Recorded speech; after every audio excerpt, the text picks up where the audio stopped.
If the first thing that comes to mind when you open your eyes each morning is, how am I going to pay another bill? Then you already have a personal understanding of what we're about to discuss. Poverty, broadly defined, means not having enough resources to meet your basic needs. Yet, that definition by itself is inadequate because chronic lack of money is a complex reality that also includes psychological and social layers. In the United States, where individualism is strong, being poor is not just about what's in your wallet, it also shapes your sense of self worth, your prospects for success, and even your place in society. In this video, our goal is to show that poverty can't be captured simply by economic indicators. Yes, it's important to discuss metrics like federal poverty lines, income levels, and cost of living data. But at the core of American poverty, you'll find an unseen network of fear and shame that often goes unaddressed. When a society constantly talks about the American dream, proclaims that anyone can succeed with enough hard work, and then frames poverty as an individual failure, a profound psychological and societal wound is inevitable. Most people think of being poor as just not having enough cash on hand or not having a balance in your bank account. But poverty is also a profound sense of helplessness, a stress you feel the moment you wake up, repeatedly asking yourself, is there really no way out of this?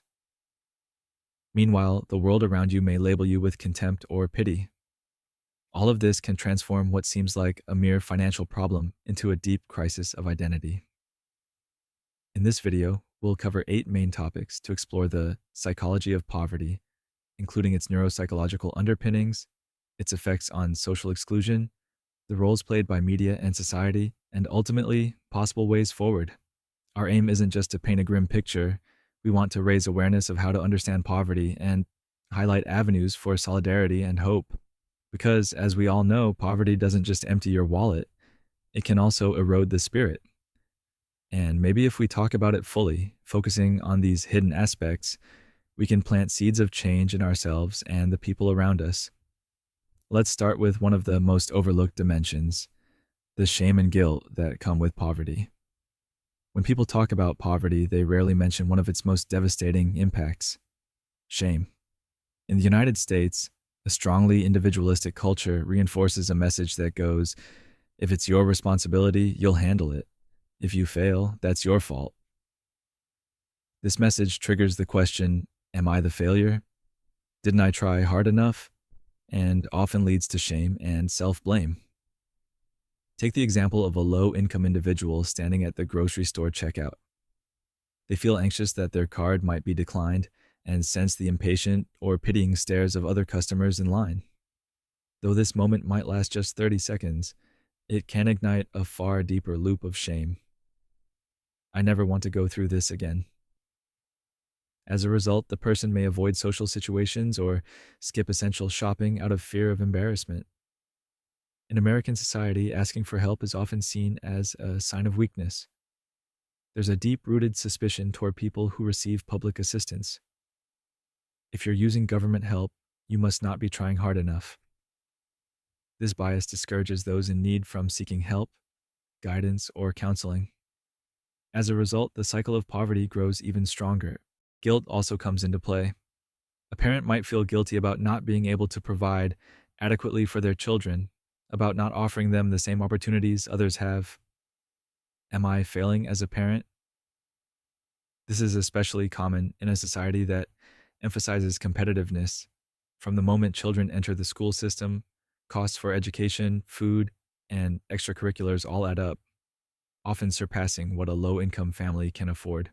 So guilt is an inevitable companion. Psychological studies show that social stigma creates chronic stress, which in turn threatens mental health. For instance, research conducted at various University of California campuses reveals that individuals receiving public aid experience higher rates of depression and anxiety than those not on assistance, largely because of the stigma that surrounds it, which fosters feelings of worthlessness. In short, poverty isn't just about having a thin wallet. The deep shame and guilt corrode your self-esteem and can make it extremely hard to stay motivated about tomorrow. Shame is an internal wound that grows over time, fueling the fear of being excluded, warping how you see yourself and creating a vicious cycle. Now, how does the human brain respond to all this negativity? How does poverty cloud our judgment and limit our ability to plan for the future? Let's look at the neuropsychological aspect and the effects of chronic stress on the brain. Numerous studies in neuropsychology confirm that chronic stress affects brain function. Poverty is among the toughest and most persistent stressors a person can experience. Research from institutions like Harvard and Princeton highlights the concept of a scarcity mindset, suggesting that for those living with severe financial hardship, the brain stays in survival mode, thereby undermining long term planning and rational decision making. A series of experiments led by Eldar Shafir at Princeton University demonstrate how living under conditions of poverty narrows an individual's cognitive bandwidth. Simply put, cognitive bandwidth is the mental capacity we use for focus, problem solving, and self control in daily life. When low income individuals are constantly juggling emergencies and financial crises, they end up dedicating most of their mental energy to immediate survival. As a result, very little mental capacity remains for thinking about the future, such as finding better educational opportunities or forming saving strategies. The prefrontal cortex, responsible for planning, future thinking, rational decision making, and impulse control, remains in a near constant state of alarm when confronted with continual stress over essential needs, rent, groceries, medical bills. Rather than focusing on long term goals, the brain prioritizes immediate threats. Articles in Scientific American underscore that this dynamic pushes people to make short term decisions, even if those choices might harm them in the long run. Chronic stress leads to elevated cortisol levels in the body. Cortisol is part of the fight or flight response and is helpful in short bursts of stress. However, prolonged exposure to high cortisol levels can harm immune function, mood regulation, and learning abilities. When someone lives in constant survival mode, even small problems seem like major threats, absorbing their remaining mental and emotional energy. People often ask, why don't poor individuals plan for the future or save money? But if your brain perceives persistent, imminent threats, will I be able to feed my family tomorrow? Then planning for even 3 or 5 months down the road seems unrealistic.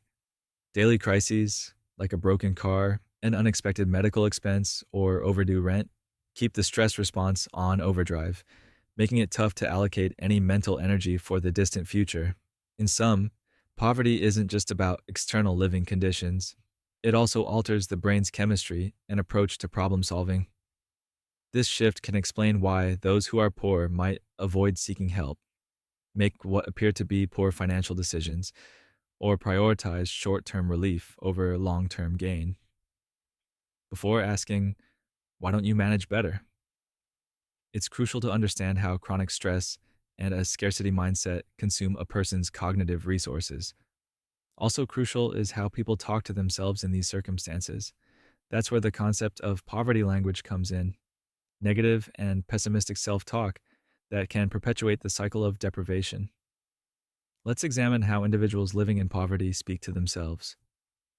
If poverty lasts for a long time, it starts to dominate not just your outer world, but your inner world as well. Phrases like, I can't succeed anyway, or no one's going to help me, become the main theme in a poor person's internal monologue. Psychology uses the concept of learned helplessness. People who repeatedly face negative, uncontrollable events eventually stop believing that their efforts can change anything. This mindset is extremely destructive, as it leads individuals to label themselves and restrict their own potential. Imagine someone going to a job interview.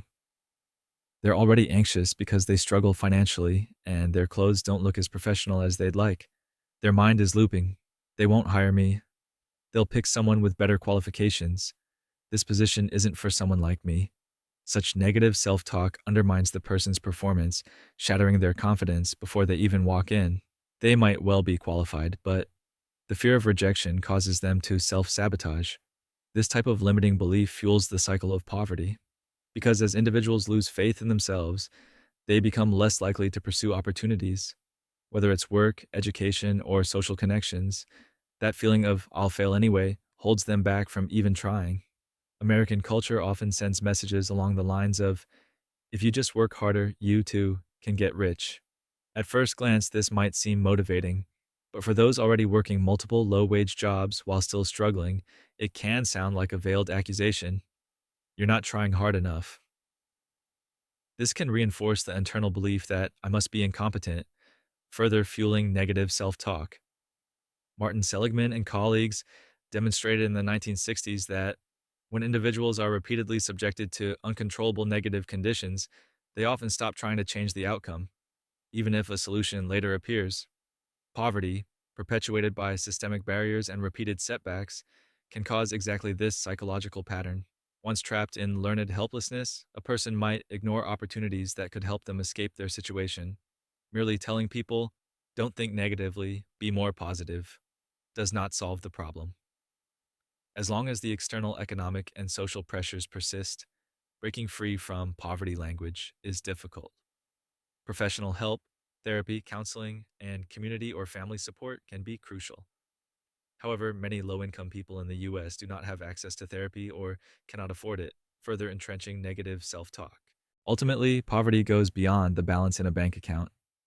It's a vortex of beliefs and insecurities spinning inside a person's mind. This dynamic isolates them even more from society. In the next section, we'll consider the loneliness and silence that come with being poor in America, an aspect that compounds the heavy burden of poverty. In American society, poverty is often taboo. People with financial difficulties tend to hide it, partly because the deeply entrenched myth of individual success makes those struggling feel inadequate or ashamed. A poor individual might think twice before going out with friends. What if they realize I can't afford my share? They may opt to stay home rather than risk embarrassment or pity. Poverty isolates people both physically and emotionally. Some withdraw from social circles either out of shame or because they literally can't keep up financially with outings, get togethers, or dinners. In the US, a lot of social life revolves around dining out, grabbing coffee, or attending entertainment events, all of which cost money. When a low income person repeatedly can't join in, their friendships suffer and they start seeing themselves as an outsider. The hardship of being poor isn't just about money, it's about wrestling with the shame of needing help. In a culture that praises handling your own problems, relying on public assistance, food stamps, or other forms of support can feel like a personal defeat. Many end up avoiding assistance even when they need it. This in turn perpetuates the cycle of poverty. In America, poverty is something people rarely talk about openly. Low-income individuals become nearly invisible. Their struggles aren't widely reported, and when politicians reference them, it's often superficial. In media, poor people might appear in comedic roles that don't delve into genuine difficulties, or in overly dramatized segments that still fail to address systemic questions. As a result, those living in poverty may think, what's the point of sharing my story? Who would listen without judging? Meanwhile, much of society feels comfortable ignoring the issue, returning to the assumption that they're just not trying hard enough. Loneliness grows deeper, taking on a chronic, life-altering dimension. Sociologists commonly note the strong link between poverty and social isolation. People in low-income neighborhoods often face inadequate infrastructure, poor transportation, limited community facilities, and are also stigmatized, so they stick to their limited environment. Meeting new people, expanding work networks, or finding better educational opportunities becomes harder. A child's chance of attending college can be severely diminished simply because they have no role models or guidance in the community. In short, being poor in America is not just an economic predicament, but also a state of deep social disconnection. Out of fear or shame, individuals keep their poverty to themselves, and the wider community barely hears them. This is a colossal loss for both the individual and society. Next, we'll look at how media and society shape perceptions of poverty, and whether they respond by exploiting the poor or ignoring them entirely. In American pop culture, poverty is often portrayed as just an obstacle to be overcome, or a dramatic device. In TV shows, poor characters are either made into comedic relief or become objects of excessive sympathy, leading the public to remain largely detached from the real world experiences of poverty. Especially in sitcoms and comedy shows, the broke guy or the lazy poor stereotype appears again and again. Their hardships are rarely examined in depth. Instead, poverty becomes a punchline. Viewers don't develop empathy, they just laugh, not grasping that in real life. Poverty involves intense pressures, family conflicts, depression, and fear of the future. On the flip side, some media dramatize poverty to an extreme. They depict individuals at rock bottom with no hope at all, leading viewers to tears. But these stories typically avoid the systemic causes of poverty. They present a heroic personal struggle and a few charitable helpers, prompting the audience to think, if this person overcame it, everyone else can too, implying that those still in poverty aren't trying hard enough.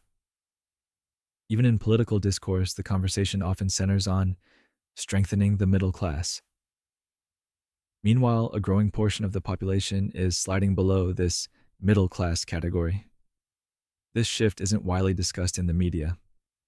The connection between poverty, the education system, healthcare costs, racial discrimination, and labor insecurity gets overlooked. As a result, many Americans remain ignorant of how the economy may be failing the poor, clinging to the assumption they must be lazy or they must not be seizing economic opportunities. Misleading media representations lead the public either to pity the poor briefly or to judge them. After a natural disaster, you might see footage of impoverished neighborhoods and a short-term donation campaign, followed by a return to normal. Poverty becomes an invisible daily reality once again. Overshadowed by the narrative, people need to be more responsible. In this environment, it's difficult for poor communities to have their voices heard. The success stories, someone going from extreme poverty to extreme wealth, are often highlighted, though they're not representative of millions of others. Society uses these rare cases to reinforce the myth. If they can do it, so can everyone else, effectively ignoring poverty's systemic realities. In summary, both media and society tend either to exploit poverty for sensational stories or to ignore it altogether. Neither approach addresses the true causes or solutions. This dynamic deeply affects the identity crisis and future anxiety that the poor experience. Now let's explore how these psychological outcomes shape a person's sense of self and hope. If poverty lasts for an extended period, it can redefine a person's sense of self, self-esteem, and outlook on life. When the outside world keeps sending the message, you're not good enough, or if you can't succeed on your own, you've already lost, a person may internalize poverty as their central identity. This overshadows any other aspect of who they are. Researchers in social psychology note that prolonged economic hardship can push people to identify primarily as the poor, rather than seeing themselves as multidimensional individuals, teacher, parent, musician, community member, etc.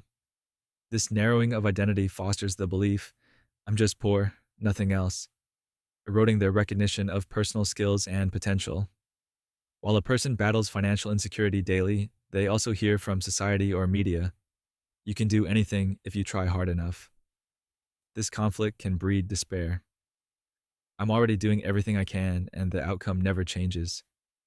Thus, they blame themselves more, losing hope that anything can improve. Even dreaming of a better future becomes pointless because it feels like a fake fairy tale. Someone who is poor often can't afford to take risks. For example, they may not risk unemployment for a few months to search for a better job, or they might avoid student loans due to fear of debt, compounding their vulnerable situation. Consequently, they stay in a low-paying job with no room for growth. Over time, transformation or progress appears unattainable. Poverty affects children by limiting their view of the future. A child who grows up hearing we're poor, so those opportunities aren't for us, internalizes a sense of second-class citizenship.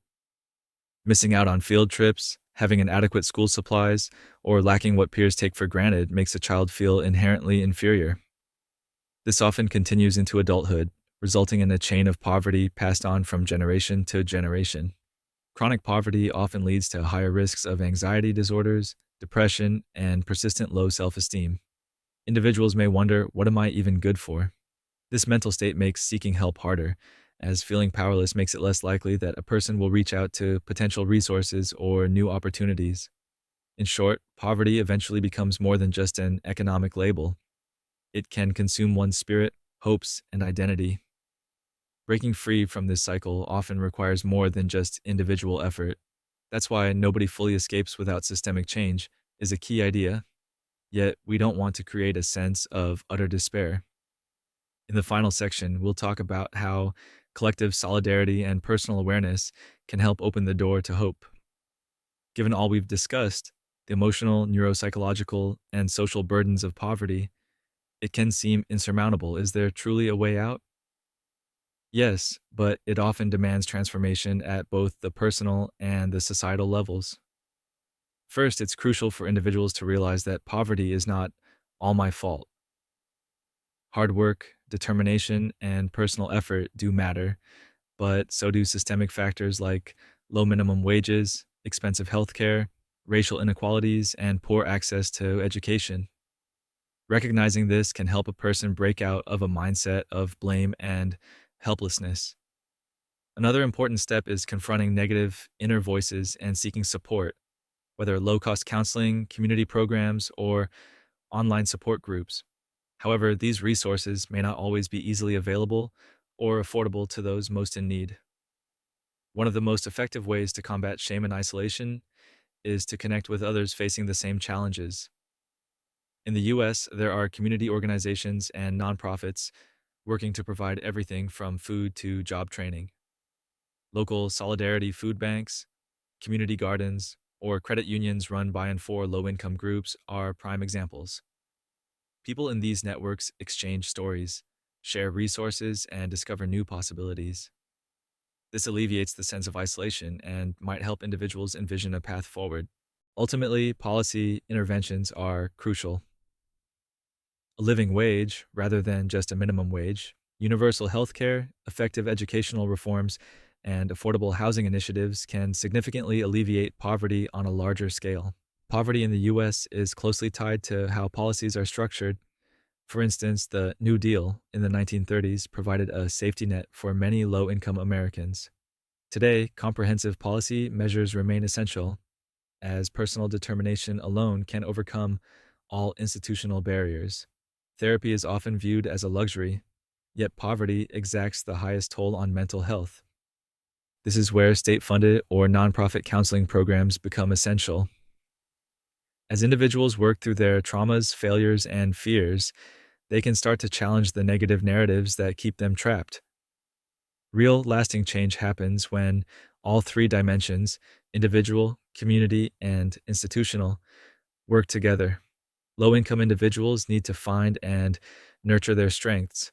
Communities must push for empathy and inclusivity, and institutions and laws must alleviate poverty's crushing constraints. It would be naive to think everything can be fixed by a single video or policy. But recognizing and giving voice to poverty is a powerful start. Acknowledging that it's not just about income levels, but also about the psychological toll is a key step. That recognition fosters networks of support, promotes more accurate media narratives, and encourages those burdened by shame to speak up. Poverty doesn't just drain your wallet, it can silently smother your spirit. Every morning it greets you with, "How will I get through this day?" And every night you lie in bed wondering, "Is there any way out tomorrow?" But perhaps it all starts anew when even one person truly listens to you. When you're finally heard, when you can say, "I'm here, and this isn't just my personal problem, it's all of ours." The deep wounds caused by poverty can slowly begin to heal.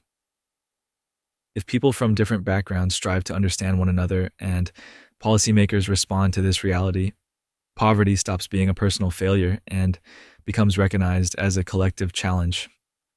What's your story? Have you ever really listened to someone who's living in poverty, without prejudice and with all their emotions? If not, maybe now is the time. Hearing someone else's journey can be the first blow against the wall that hides poverty in silence. Keep in mind, poverty only grows bigger. when it remains invisible.